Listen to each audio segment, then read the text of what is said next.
என்றும் வாழும் எல்லாம் வல்ல இறைவா, ஹங்கேரி நாட்டின் புனித எலிசபெத்திற்காய் நன்றி அப்பா.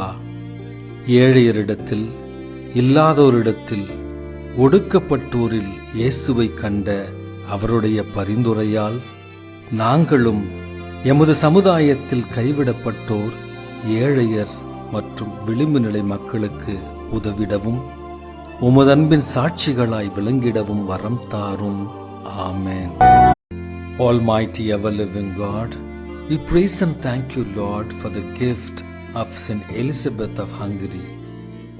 You taught her to see and reverence Christ in the poor and the needy. May her prayers help us to give constant love and service to the afflicted and the needy. We make this prayer through Christ, our Lord. Amen.